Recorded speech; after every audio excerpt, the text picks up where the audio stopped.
How do you know if you're meant to be an entrepreneur? Well, if you're asking the question, it's probably for you.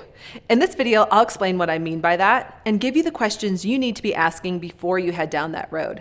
At the end, I'll share the most counterintuitive advice I have for new entrepreneurs that usually surprises them.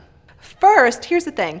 If you're asking the question, should I be an entrepreneur? It's probably meant for you because I've seen so many people not ask the question and just run straight into being an entrepreneur and run into a lot of challenges that they didn't expect. Also, make sure you stick around to the end because I'm going to talk about the first time I spent $25,000 on a coach and why it was so important. So again, you're asking the question and there's something in you that is pulling you toward being an entrepreneur. And I want you to keep asking those questions because once you've asked that one, then more start to unfold. So the next sign that you are meant to be an entrepreneur is that you aren't good at having a boss. In other words, you're not good at working for other people. It frustrates you. You're the person that's always trying to change things in your department and nothing seems to be changed. You're the one that gets frustrated when things seem to stay the same over and over again and nobody seems to be listening. You're the one who has all these great ideas, but again, they seem to fall on deaf ears. Share in the comments below if you've ever felt like that. Like you're just not good at having a boss and you always want to change everything, but you just feel like no one's listening, okay? That's probably a good sign. The third way to know if entrepreneurship is for you because you enjoy working independently. By the way, if you love working independently, I have a lot of videos on my channel that are tailor-made for you, so definitely hit that subscribe button. I remember when I was working for the tech company and I'd gone from being an outside sales rep to becoming a manager and then becoming a president of the company by the time I was 27. And during all of those different positions, I loved working independently. I was typically somehow working on my own. I was leading people, but I was still working independently. I still got to come up with my own ideas. I got to drive my own territory, right, in the sales world. I got to figure out how to grow a region, and eventually I got to figure out how to grow the company. But through all of that thread, I loved working independently. So when I first started to think about having my own company, I knew that would be one of the perks. It's one of the downsides too, because it can be very lonely. Like I'm sure a lot of you have experienced the loneliness of leading your own company. And by the way, if you have, definitely share in the comments below how you have overcome the loneliness of having your own company. But it's a sign, right? Like when you want to work independently, when you're good at working on your own, you can probably have your own company. The fourth sign that having your own company might be for you is you're a bit of a risk taker, or maybe you're a big risk taker, but you're not afraid to take a risk or you're not afraid to make a decision. When I look at the trajectory of having my own business and growing my own business over the years and starting a new business over the years, I had to be willing to take a lot of risks. And it seems like, that doesn't end, right? Like as your company evolves, you're taking risks all the time.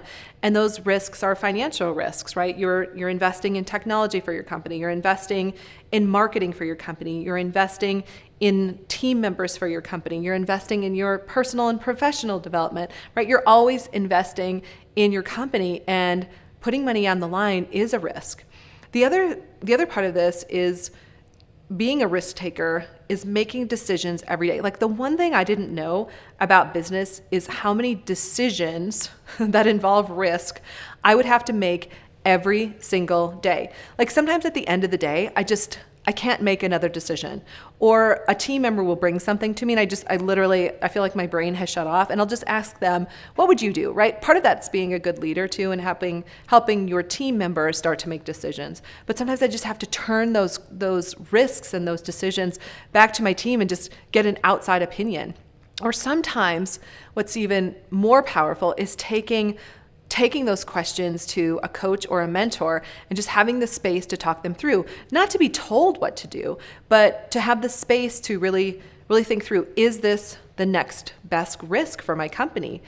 And there have been times it was the right risk, and there have been times it wasn't the right risk.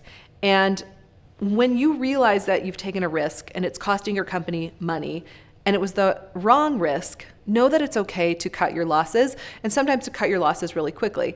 This could be in a vendor you're working with. provided you can get out of the contract if it's not a fit, right? So it's really important to negotiate that up front in a vendor relationship, right? Like, I expect X results, and if I'm not getting X results, then, we're not going to keep working together. It could be with a team member. If you're hiring team members, I'm a big believer in having your team member create a 90-day plan for how they're going to be working in your company. And you want to give them everything they can to succeed. But if in that first 90 days, they realize and you realize that it's not a good fit, or they just can't complete the job the way they said they could, that they could leave that position in the first 90 days. So it's more like, I'm not letting them go, they're letting themselves go. Now, every state's different in terms of what employment laws look like, so make sure you know and understand.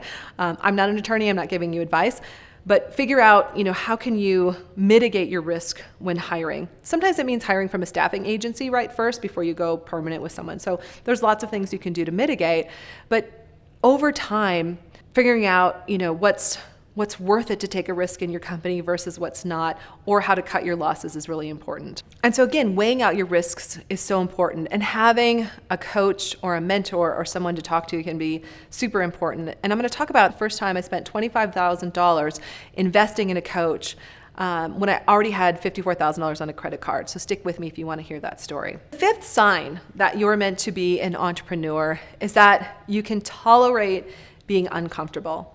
And this is right alongside taking a risk, right? You take a risk and you don't know what's going to happen, and you're not sure how long it's going to take to figure out whether or not that risk was worth taking. And that's uncomfortable. It can be extremely uncomfortable. And, I've had some sleepless nights where I've made an investment in something and it hasn't come to fruition the way that I'd hoped. And yet there's part of me that knows it's on the way, or I can see signs that it's starting to happen, or that we're moving in the right direction, or that risk was worth it. But before we get there, that feeling of being uncomfortable is what stops most entrepreneurs from growing their business. At times feels so uncomfortable that you just want to get out of it, right? And it could be anything. It could be becoming a public speaker, speaking on stages. It could be doing videos. It could be investing in vendors or companies that are going to help you, and just the not knowing. Again, it could be hiring team members. And sometimes swimming around in that discomfort is so challenging. And it's why it's so critical that you have to be cognizant of every person that's in your circle and what they're saying to you. One of the things I don't tolerate is people around me who are super negative, or who are putting any negativity into my world. Like, we already have enough negativity. If someone's going to feed negativity directly into my world, I can't be around them. Not to say that we just throw people out of our lives, but you might limit how much time you spend with them. Or you might, if it's a team member, you might have to have an uncomfortable conversation with them, asking them not to talk about things in a certain way, or maybe there's a way for them to reframe what they're talking about, because you need them to be on board. You need them to be helping move the company forward. But again, all of that can give you this feeling of discomfort. So the sooner you can get to a place where being uncomfortable or being in discomfort is what like, that's where I am in the world today. That's where I am in my business. It's like, I could choose to be uncomfortable all the time. Like, I'm always taking risks. It's uncomfortable, but I have to make a conscious decision to remind myself why I'm taking a risk or why I'm doing a certain thing, and stay focused on the end result that I want to create, because otherwise we won't keep going. We'll stop. And that's where most entrepreneurs stop, and that's why businesses fail. So I want to share a quick story with you because it was so uncomfortable. I remember the first time I spent $25,000 on coaching. And I had invested in coaching before, but I think the most I'd ever spent was like $10,000. This was years ago. And this opportunity came up to work with a coach who I'd wanted to work with for a long time. And so I had a meeting with someone on their team, and they told me, I was like, oh, this sounds great. I really want to work with this person. How much? And she said $25,000. Now, for some people, and when I look back now, I've spent way more than that on coaching, so it doesn't seem like a big deal. In that moment, though, $25,000 was for 30 days of coaching. And it included a VIP session, and then 2 more coaching sessions, and then 1 follow-up coaching session. So a VIP session, and then 2 other coaching sessions in the 30 days, and then 1 more after that. So it wasn't a lot of coaching. at the same time, I knew that it was going to be really impactful. It was like, you just know, right? I just knew I had to do it. I knew it was part of my growth. Let me say this though. I had $54,000 sitting on a credit card already. Like I was $54,000 down. My business at that point was just struggling and I couldn't figure out why, which is why I was hiring a coach.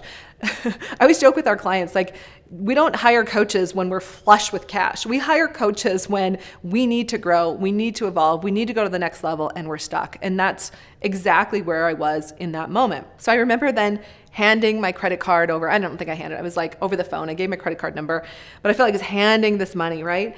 And this pit in my stomach, like so uncomfortable. But there was a small voice in my head that said, this will come back to you. And what I asked for, I said to myself, if I'm going to invest $25,000 in coaching, I'm going to ask for 10 times to come back as a return on my investment. So I was asking for $250,000 to come back into my business when I was putting this money out. And I can tell you more than $250,000 came back from working with this coach. And I share this with you because I'm not saying that's true for every coaching situation. I'm not saying, although we encourage our clients to expect that when they work with us, I'm not saying just to throw money at anything. This comes with a disclaimer, right? You still want to, be very thoughtful in what you're investing in. What I will say though is when you invest, when you take a risk and you've done the research and you know this is an important next step, decide what you want that return on investment to be. Because when you do that, when you have a clear intention of what you want to come back to you, it usually will. And it's one of the most powerful things you can do for your business. 4 signs that you're an entrepreneur at heart. First, you aren't good at having a boss. Second, you love working independently. Third, you're a bit or a lot of a risk taker. And fourth, you can tolerate being uncomfortable. I hope you enjoyed how to know if you're meant to be an entrepreneur, and stay with me because up next, we're going to talk about the 5 best secrets to grow your business. And remember, your 2X is waiting for you too.